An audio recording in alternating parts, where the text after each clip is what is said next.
वन्यजीव और पक्षी अभयारण्य तमिलनाडु। पोंग बांध झील हिमाचल प्रदेश में है। पोंग बांध झील हिमाचल। रेणुका आर्द्रभूमि हिमाचल प्रदेश।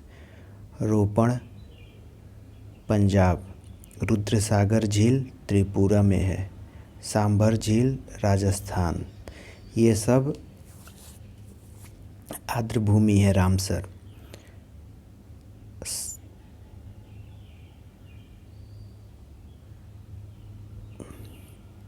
सास्थामकोट्टा झील केरल में। सुंदरबन आर्द्रभूमि पश्चिम बंगाल। सुरिनसन मार्शल झील जम्मू और कश्मीर। सोमोरेरी जम्मू और कश्मीर। ऊपरी गंगा नदी उत्तर प्रदेश। वेमनाथ कोल आर्द्रभूमि केरल।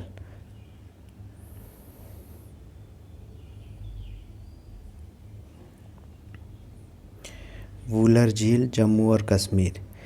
मॉन्ट्रियो रिकॉर्ड उन अंतर्राष्ट्रीय महत्व की आर्द्रभूमियों की सूची में उन आर्द्रभूमियों का रजिस्टर है जहां मानवीय हस्तक्षेप के परिणामस्वरूप आर्द्रभूमि के पारिस्थितिक स्वरूप में परिवर्तन या तो हो गया है या हो रहा है या होना संभावित है। ध्यातव्य है कि भारत में आर्द्रभूमियों के कुल भौगोलिक क्षेत्र का आंतरिक आर्द्रभूमि के अंतर्गत 69.22% क्षेत्र या तटीय आर्द्रभूमि के अंतर्गत 27.13% क्षेत्र है, जबकि शेष 3.64% क्षेत्र सूक्ष्म आर्द्रभूमियों के अंतर्गत आते हैं। रामसर सम्मेलन संरक्षण से संबंधित था। ए जैव ईंधन के, बी वनों के, सी नम भूमि के या डी शुष्क भूमि के। तो ये नम भूमि से संबंधित था।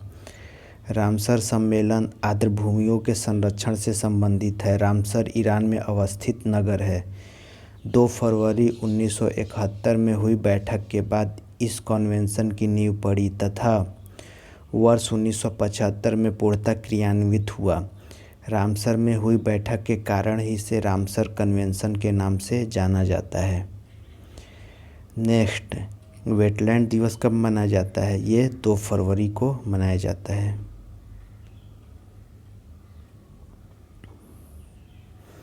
विश्व आर्द्रभूमि दिवस वर्ल्ड वेटलैंड्स डे प्रत्येक वर्ष 2 फरवरी को रामसर ईरान में हस्ताक्षरित आर्द्रभूमियों पर अंतर्राष्ट्रीय कन्वेंशन के उपलक्ष्य में मनाया जाता है। ध्यातव्य है कि वर्ष 2018 में विश्व आर्द्रभूमि दिवस की थीम थी धारणीय शहरी भविष्य हेतु आर्द्रभूमियाँ, wetlands for a sustainable urban future.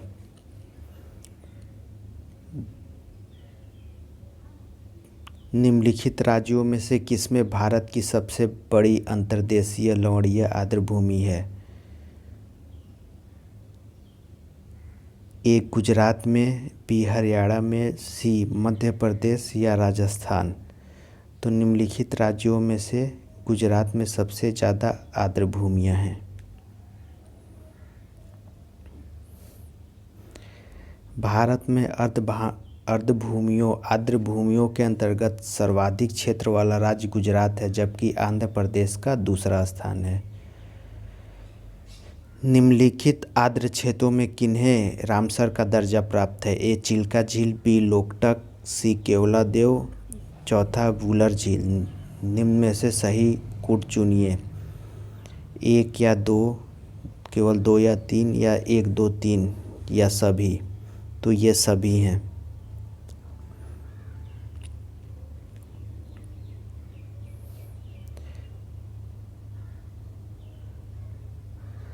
Ramsar सूची अंतर्राष्ट्रीय महत्व की आर्द्रभूमियों की सूची है। इस सूची में वर्तमान में भारत के कुल 27 स्थल शामिल हैं।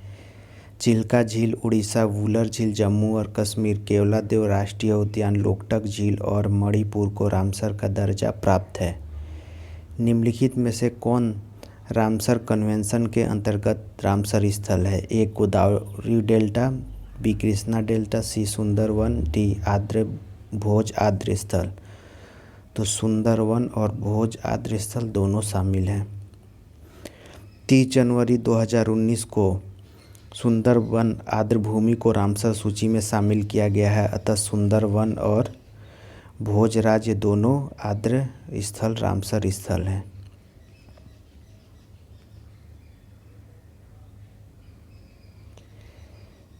यदि अंतर्राष्ट्रीय महत्व की किसी आर्द्र भूमि को मॉन्ट्रियो रिकॉर्ड के अधीन लाया जाए तो इससे क्या अभिप्राय है? ए मानव हस्तक्षेप के परिणाम स्वरूप आर्द्र भूमि में पारिस्थितिक स्वरूप में परिवर्तन हो गया है, हो रहा है या होना संभावित है। या बी जिस देश में आर्द्र भूमि अवस्थित है उसे आर्द्र भूमि के कोर से 5 किलोमीटर के दायरे में मानव क्रियाकलाप को निषिद्ध करने के लिए विधि अधिनियमित करना चाहिए। या सी आर्द्र भूमि का बचा रहना इसके आसपास रहने वाले कतिपय समुदायों की सांस्कृतिक प्रथाओं तथा परंपराओं पर निर्भर है और इसलिए उसके अंदर की सांस्कृतिक विविधता को नष्ट नहीं किया जाना चाहिए। डी इसे विश्व विरासत स्थल की स्थिति प्रदान की गई है। तो ये ऑप्शन ए मानव हस्तक्षेप के परिणाम स्वरूप आर्द्र भूमि में पारिस्थितिक स्वरूप में परिवर्तन हो गया है, हो रहा है या होना संभावित है।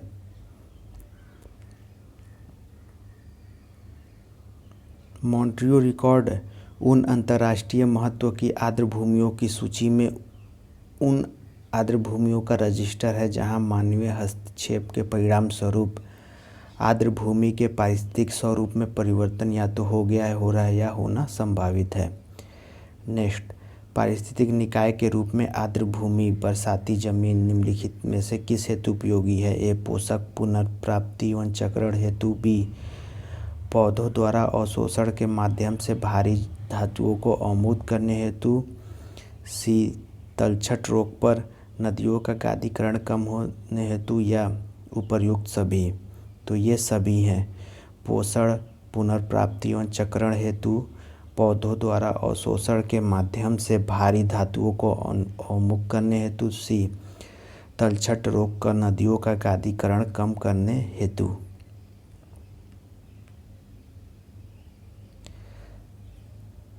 आर्द्र भूक्षेत्र जलीय तथा शुष्क स्थलीय पारिस्थितिकी तंत्र के बीच के क्षेत्र हैं। आर्द्र भूक्षेत्र प्रकृति में पानी को सोखने और छानने के विशाल स्पंज है। ये पोषक पदार्थों की मात्रा को कम करके तलछटों को हटाकर जल को शुद्ध करते हैं। बाढ़ के दौरान नम भूमियाँ पानी में मौजूद तलछट और पोषक तत्वों को अपने में समा लेती है और सीधे नदी में जाने से रोकती है। नेक्स्ट, भारत को आर्द्र भूमियों के संबंध में निम्नलिखित कथनों पर विचार कीजिए। ए आर्द्र भूमि के अंतर्गत देश का कुल भौगोलिक क्षेत्र अन्य राज्यों की तुलना में गुजरात में सबसे अधिक अंकित है। दूसरा, भारत में तटीय आर्द्र भूमियों का कुल भौगोलिक क्षेत्र आंतरिक आर्द्र भूमियों के कुल भौगोलिक क्षेत्र से अधिक है। उपर्युक्त में से कौन से कथन सही हैं? तो एक और दो कथन दोनों सही हैं।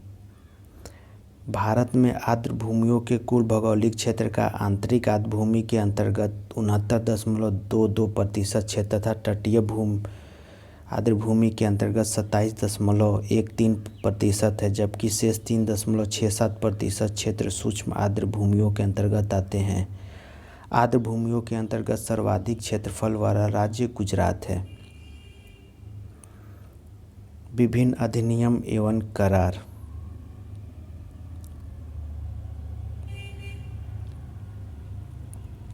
जैव विविधता के संरक्षण हेतु समय समय पर राष्ट्रीय और अंतर्राष्ट्रीय स्तर पर विभिन्न अधिनियम एवं करार किए जाते हैं। उनमें से कुछ इस प्रकार है। भारतीय संसद द्वारा जैव विविधता अधिनियम 11 दिसंबर 2002 को पारित किया गया था। जैव विविधता अधिनियम 11 दिसंबर 2002 को पारित किया गया था। जैव विविधता अधिनियम 2002 के प्रावधानों को क्रियान्वित करने के उद्देश्य से भारतीय राष्ट्रीय जैविक विविधता प्राधिकरण की स्थापना वर्ष 2003 में की गई थी। इसका मुख्यालय चेन्नई, तमिलनाडु में है।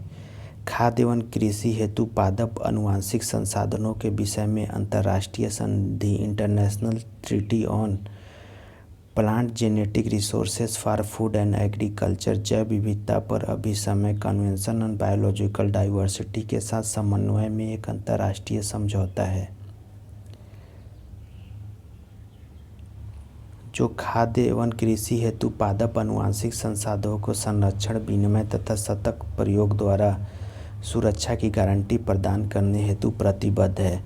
विश्व विरासत अधिसमय तथा मरुस्थलीय का सामना करने हेतु अभी समय भी जैव विविधता से संबंध रखता है। भारत रामसर अभिसमय का एक पक्षकार है और उसने बहुत से क्षेत्रों को रामसर स्थल घोषित किया है ताकि इन सभी स्थलों का पारिस्थितिकी तंत्र उपागम से संरक्षित किया जाए और साथ साथ उनके धारणीय उपयोग की अनुमति दी जाए। वर्ल्ड लाइफ इंटरनेशनल संगठनों की एक वैश्विक भागीदारी है जो पक्षियों, आवासों तथा जैविक विविधता को संरक्षण करने हेतु कार्यरत है। यह प्रकृति के संरक्षण हेतु विश्व की सबसे बड़ी भागीदारी है जिसे विश्व भर में 121 भागीदार हैं। यह संस्था महत्वपूर्ण पक्षी एवं जैव विविधता क्षेत्र के रूप में स्थलों की पहचान करती है। अब तक ऐसे 12,000 से अधिक क्षेत्रों की पहचान की जा चुकी है।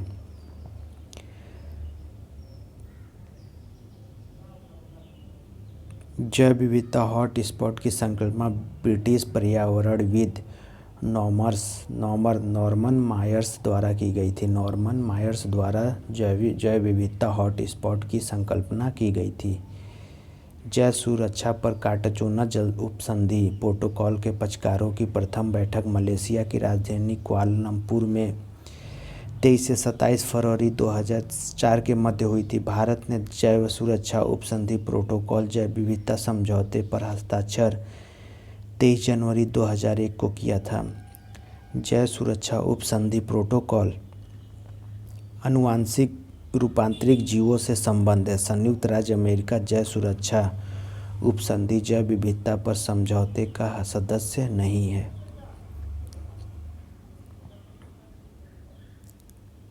बौद्धिक संपदा अधिकार हेतु भारत में अथवा भारत से बाहर किसी अनुसंधान पर आधारित किसी आविष्कार के लिए भारत से अभी प्राप्त जैव संसाधन पर आधारित जानकारी के लिए ऐसा करने से पूर्व राष्ट्रीय विविध प्राधिकरण का पूर्व अनुमोदन अभी प्राप्त करना आवश्यक है। एनबीए जैसे चोरी को रोकने तथा देसी और परंपरागत आनुवंशिक संसाधनों का संरक्षण करने का कार्य करता है। वाणिज्य में प्राणी जात और वनस्पति जात के व्यापार संबंधी विश्लेषण trade related analysis of fauna and flora in commerce एक गैर सरकारी संगठन है। सतत विकास एवं जैव विविधता संरक्षण के संबंध में वन्य पादपों एवं जंतुओं के व्यापारी पर निगरानी करने का कार्य करता है। ट्रैफिक का मिशन यह सुनिश्चित करना है कि वन्य पादपों और जंतुओं के व्यापार से प्रकृति के संरक्षण को खतरा नहीं हो। ट्रैफिक की स्थापना वर्ष 1976 में की गई थी। यह WWF एवं IUCN का रणनीतिक गठबंधन है। यह UNEP के अंतर्गत एक ब्यूरो नहीं है।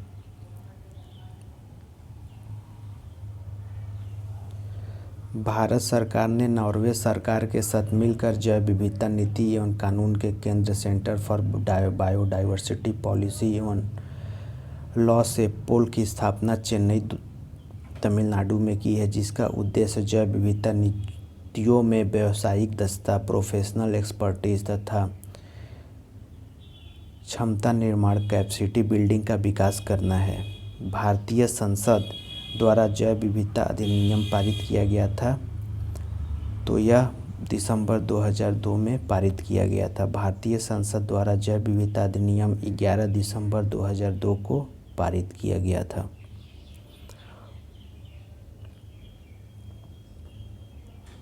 भारत में जैव विविधता वर्ष किस वर्ष पारित हुआ था? यह जैव विविधता अधिनियम 2002 में पारित हुआ था, 11 दिसंबर 2002 में।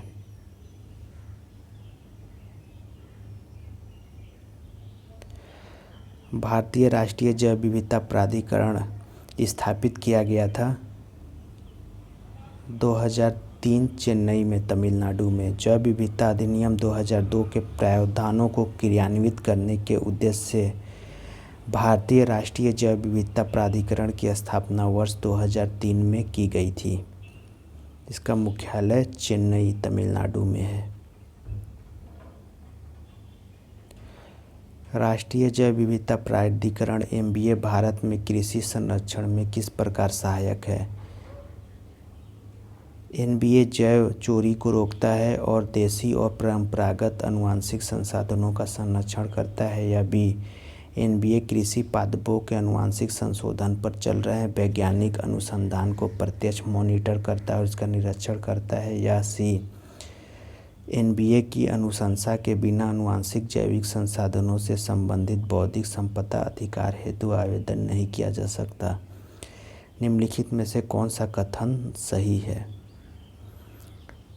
तो 1 और 3 कथन सही है। एनबीए जैव चोरी को रोकता है और देशी और परंपरागत आनुवंशिक संसाधनों का संरक्षण करना है। एनबीए कृषि पादपों के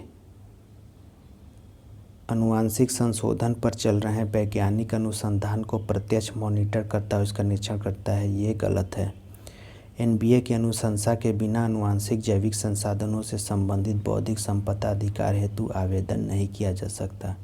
ये सही है। 1 और 3। बौद्धिक संपदा अधिकार हेतु भारत में अथवा भारत से बाहर किसी अनुसंधान पर आधारित किसी आविष्कार के लिए भारत से अभिप्राप्त जैव विविधता पर आधारित जानकारी के लिए ऐसा आवेदन करने से पूर्व राष्ट्रीय जैव विविधता प्राधिकरण का पूर्व अनुमोदन अभिप्राप्त करना आवश्यक है। एनबीए जैव चोरी को रोकने और देशी और परंपरागत आनुवंशिक संसाधनों का संरक्षण करने का कार्य करता है। कथन 2 एनबीए से संबंधित नहीं है।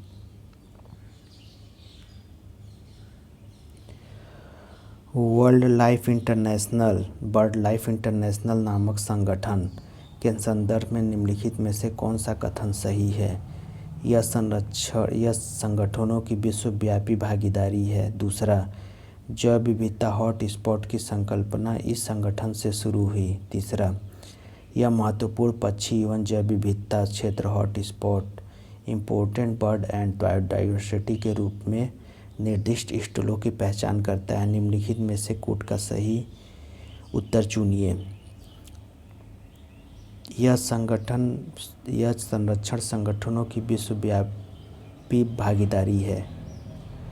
जैव विविधता हॉटस्पॉट की संकल्पना इस संगठन से शुरू हुई। ये गलत है। तीसरा, यह महत्वपूर्ण पक्षियों जैव विविधता क्षेत्र के रूप में निर्दिष्ट स्थलों की पहचान करता है। 1 और 3 सही है।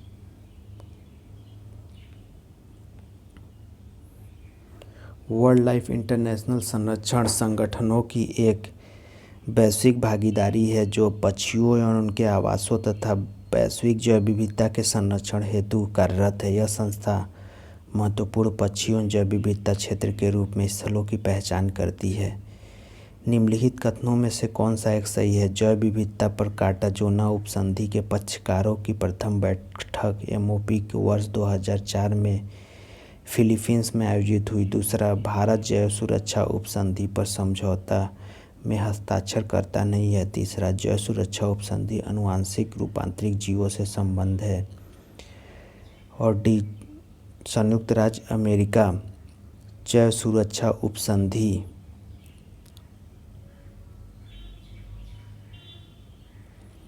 जैव विविधता का एक सदस्य है। ऑप्शन सी केवल सही है। जैव विविधता प्रोटोकॉल आनुवंशिक रूपांतरित जीवों से संबंध है। बाकी ए, बी और डी गलत है। जैव विविधता पर कार्टाजोना उपसंधि के पक्षकारों की प्रथम बैठक मलेशिया की राजधानी कुआलालंपुर में 23 से 27 फरवरी 2004 के मध्य संपन्न हुई थी।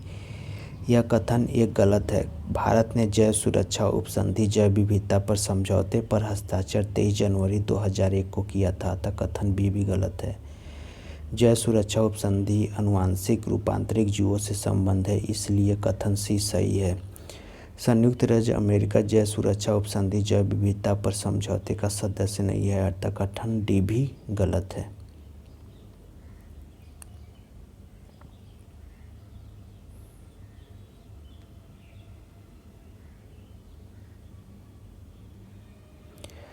वाणिज्य में प्राणी जात और वनस्पति जात के व्यापार संबंधी विश्लेषण trade related analysis for fauna and flora in commerce के संबंध में निम्नलिखित कथनों पर विचार कीजिए। ट्रैफिक संयुक्त राष्ट्र पर्यावरण कार्यक्रम के अंतर्गत एक ब्यूरो है। दूसरा, ट्रैफिक एक का मिशन यह सुनिश्चित करना है कि वन्य पादपों और जंतुओं के व्यापार से प्रकृति के संरक्षण को खतरा ना हो। कौन सा सही है? केवल ऑप्शन 2।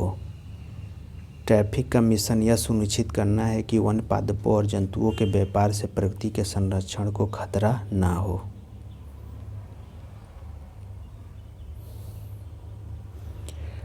वाणिज्य में प्राणी जात और वनस्पति जात के व्यापार संबंधी विश्लेषण trade related analysis of fauna and flora in commerce traffic एक गैर सरकारी संगठन है। यह सतत विकास एवं जैव विविधता संरक्षण के संबंध में वन्य पादपों एवं जंतुओं के व्यापार पर निगरानी रखने का कार्य करता है। ट्रैफिक का मिशन यह सुनिश्चित करना है कि वन्य पादपों और जंतुओं के व्यापार से प्रकृति के संरक्षण को खतरा नहीं हो। ट्रैफिक की स्थापना वर्ष 1976 में की गई थी। यह WWF एवं IUCN की रणनीतिक गठबंधन है। यह UNEP के अंतर्गत एक ब्यूरो नहीं है। यह WWF और IUCN का रणनीतिक संगठन है।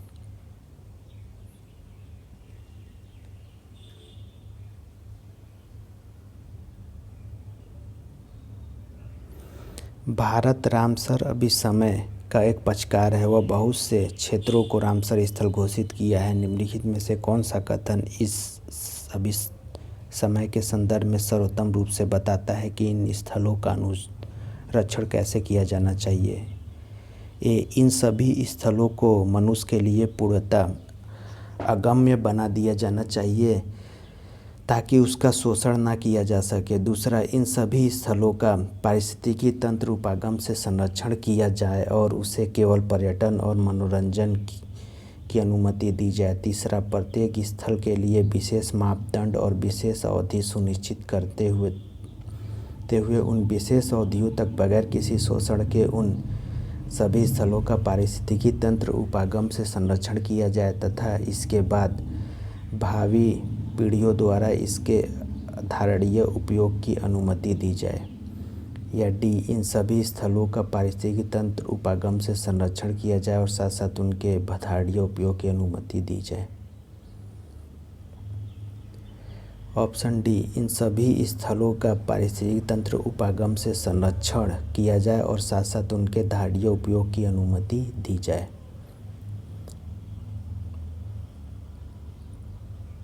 ये कथन सही है। भारत रामसर अधिसमय का एक पक्षकार है और उसने बहुत से क्षेत्रों को रामसर स्थल घोषित किया है ताकि इन सभी स्थलों का पारिस्थितिकी तंत्र उपागम से संरक्षण किया जाए और साथ साथ इसे धारणीय उपयोग की अनुमति दी जाए। बाकी नेक्स्ट पार्ट में पढ़ेंगे। धन्यवाद दोस्तों।